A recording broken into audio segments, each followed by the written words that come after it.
This is Lorii Abela from Matchmaker Secrets. I am your Asian matchmaker and soulmate expert. And tonight, we are so excited because we've always been wondering how it is for people who are dating somebody who's overseas.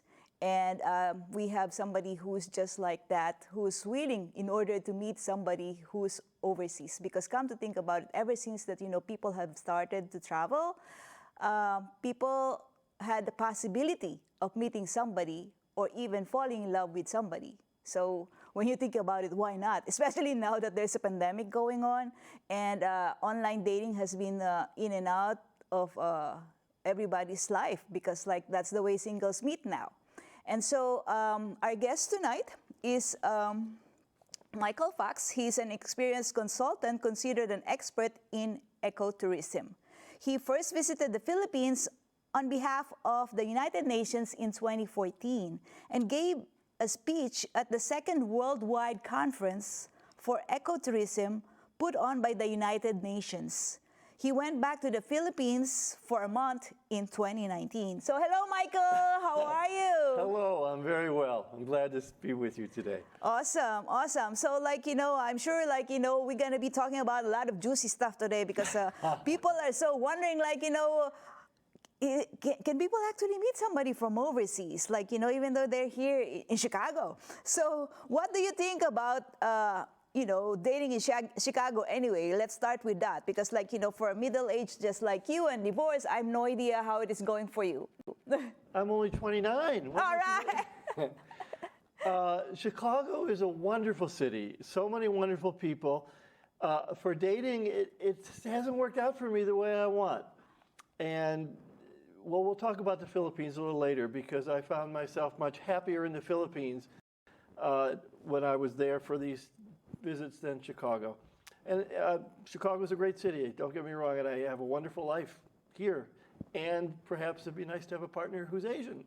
Awesome, awesome. So I know you are a globetrotter, and have you dated women of different ethnic background or nationalities because you have been all over the world? I set up a tourism training facility on Phu Quoc Island, which is Vietnam. So I was going back and forth several times. And there's a woman we hired to run the school. And she and I sort of got together. So we took a trip together through China. And yeah, so I have dated someone from Asia. Okay, all right. So what you call that, Fukuoka is a nice city. I have a friend who lives over there. So what do you think about the Japanese women? Japanese woman? I haven't been out with a Japanese woman. But this is a woman from Vietnam who I was out with. Vietnam. Okay, I was thinking like you said Fukuoka. Okay. No, Phu Quoc Island. Oh, Phu Quoc. Oh my God, my mistake. It's an island just below the mainland of Vietnam. Yeah. Okay, I got that. Okay, so why did you decide to look into the Philippines for love? Well, it's funny. It hadn't occurred to me, and I'd never been to the Philippines till I gave that speech in Cebu City. And I was hired by a consulting firm to go look at some of the islands and evaluate what kind of tourism attractions that USAID could invest in to support the Philippines. So once I started traveling around, I just saw how spectacularly beautiful it is. And I think it's a big hidden secret from Americans, because most Americans friends I know who go to Asia, they'll talk about Japan or Thailand or Hong Kong. Almost no one that I know has gone to the Philippines. So for me, going there and finding it spectacularly beautiful, I mean, English is the first spoken language. They don't hate Americans there like many other nearby neighbors. And I don't know, I just felt the culture really suited me.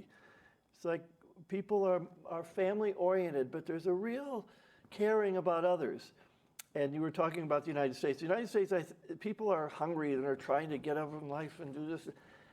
It's like a never-ending battle to get somewhere. And over there, I don't feel that at all.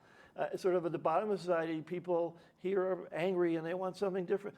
Over there, people seemed happy at almost every level of life. Maybe grateful to be alive. And I don't know, I just really felt people were happy, they were warm, they were welcoming.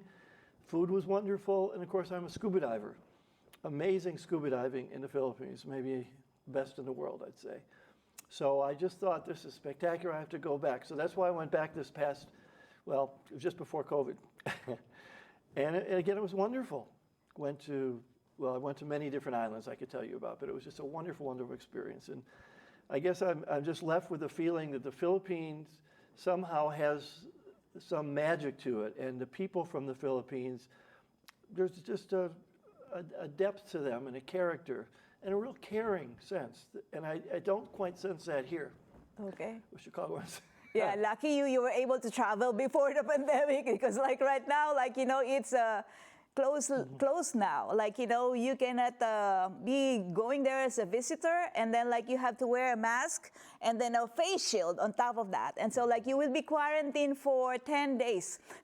And besides that, like, you know, you are quarantined in a hotel that you have to pay, that, you know, that's a government project. So like they want to make sure you're monitored, whatever you do. So even me, I cannot go home. I cannot go home because like that's the situation. My husband said like, oh my God, my whole vacation is going to be eaten up.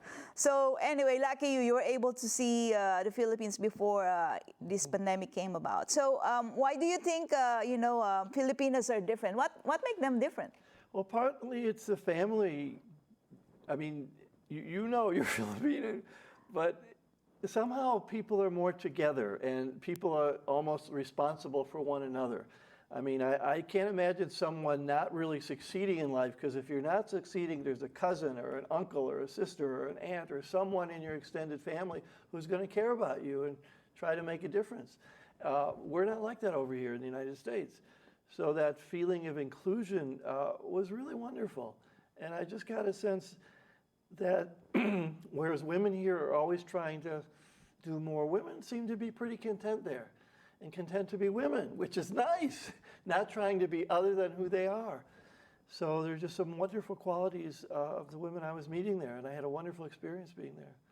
So my hunch, and I don't know, is to try to create a relationship. Partly because I think I'd love to live in the Philippines. What a great place to live. So many great things about the Philippines. But I also was thinking about doing a business where I would maybe be sending American tourists to the Philippines. And COVID, of course, makes that very difficult. But that was my sort of next step, was how can I do something with this country I'm starting to love, which is the Philippines. I was in Palawan, which is spectacular. And it just, certain corners of the Philippines, I just think of the most beautiful parts of the world, and very few people go there. Yeah, and so I was just wondering, what do they think about you? Like, you know, because you're an American, a lot of Filipinos, you know, like light-colored skin. So how do you feel when you're there? When I was a lot younger, sort of college days, post-college, I remember women kind of checking me out. When you were there? But no, here. But as I got older, it didn't happen quite so much over here. But over there, I noticed women noticing me, which was kind of nice. And I just felt very attractive. Like I could sense that women were interested in me. And obviously, this thing about American and money and all that stuff is a concern. You don't want that to be the issue or why someone wants you. You want someone to want to be with you because of you. But I don't know. I just felt a lot of wonderful connections there, which I really enjoyed. And again, having Filipino food, amazing food. And you know about the Philippines, in terms of tourism, it's inexpensive. Again, they like Americans, and there's almost every American thing you could ever want there already. It's just, it's not America, and it's less expensive there. Yeah, that's true. And so what do you like about, you know, I know that everybody has a dream girl. What would be a dream girl for you? Well, you're not available anymore. I'm attracted to slender women who are sort of up to something in life.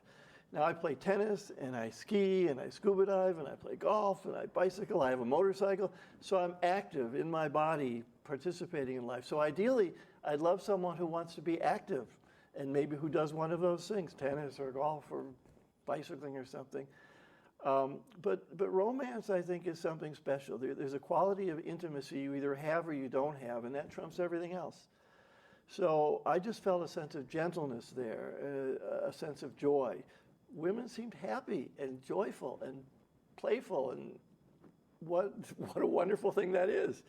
So that's some of what drove me to think that I'd want to partner from there. Yeah. So do you think, like, in the future, we might be able to see you permanently staying in the Philippines? I'm certainly open to that. It's certainly, if and when I ever decide to retire, that could be a wonderful place to retire because it's very peaceful. You have everything you want, very inexpensive, and it's a great lifestyle there. So yes, I could see that. Now, I stayed in Manila, and Manila is very different from Cebu or, I mean, all the other places I could talk about, but you could find almost anything you want there. And I don't know, I just felt a sense of dynamism, happiness, people participating in life, and it's a wonderful thing to see. So Yeah. So there you have it, folks. Thank you so much. We're always looking for resource speakers on anything about love, dating, and relationships. And we want to know what you are exactly doing if you're single and navigating through this pandemic about, love and romance. And if you want to be in the show, of course, send me a howler. And that's it for now. Thank you so much again, Mike. I appreciate your being over here, and I see you again sometime soon. You take care. thank you. So nice to be with you today too, Lorii. Okay, bye-bye.